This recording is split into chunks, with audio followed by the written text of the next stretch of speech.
लोकसभा में भी मेजोरिटी थी, यदि एक केवल जो है ना एक कागज पे रिजोल्यूशन लिखते कि ये 55 कानून देश के संविधान के विपरीत हैं, हम इन्हें रिपील करते हैं, रद्द करते हैं, तो बिना पैसे खर्च किए ये 5 मिनट में हो जाता कि नहीं हो जाता? बिल्कुल हो जाता। तो इसके लिए क्या इनकी भर्त्सना नहीं की जाना चाहिए? बिल्कुल होनी चाहिए भाई। अब राम मंदिर पे आ जाते हैं। राम मंदिर में जो कितने घपले हुए हैं, उनकी जमीन के खरीद फरोख्त के इसके वीडियोज आपने भी देखे होंगे, देखे कि नहीं देखे? नहीं देखे वैसे। अरे बहुत सारे वीडियोज हैं जो जमीन को खरीदने में घपला किया है, ये किया है, बहुत घपले हैं, राइट? एनीवे, आप उस पर जांच वो करिएगा तो आपको दिख जाएंगे वो। अब सवाल उठता है कि प्राण प्रतिष्ठा एक टेक्निकल काम होता है। जी बिल्कुल। तो वो जिसको कॉन्सिक्रेशन कहते हैं, तो भगवान का कॉन्सिक्रेशन कर रहे हैं तो उसे टेक्निकली होना चाहिए था। जी। देश के प्रधानमंत्री को क्यों करना चाहिए था? जी नहीं, आप मुझे बताइए क्यों करना चाहिए था? हाँ। जो जिसका काम है उसको करना चाहिए ना। जी। और विधि के तहत होना चाहिए। उसको हम हिंदी में प्राण प्रतिष्ठा कहते हैं, अंग्रेजी में कॉन्सिक्रेशन कहते हैं। जी। तो प्राण प्रतिष्ठा तो टेक्निकल काम है ना। बिल्कुल लंबा प्रोसीजर होता है। लंबा प्रोसीजर होता है। तो मेरा ये कहना है कि जो हम कह रहे हैं वो कर नहीं रहे हैं, सब गड़बड़ सड़बड़ मामला है।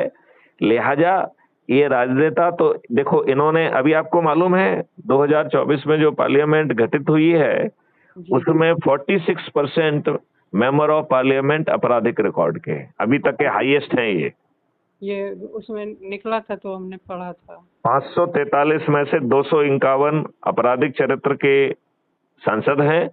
इनमें से 170 30% जी बलात्कार जैसे जघन्य अपराधों के अपराधी हैं, और 27 तो ऐसे हैं जिन्हें कोर्ट से सजा मिल चुकी है, वो अपील की ऑक्सीजन में पार्लियामेंट में बैठे हुए हैं।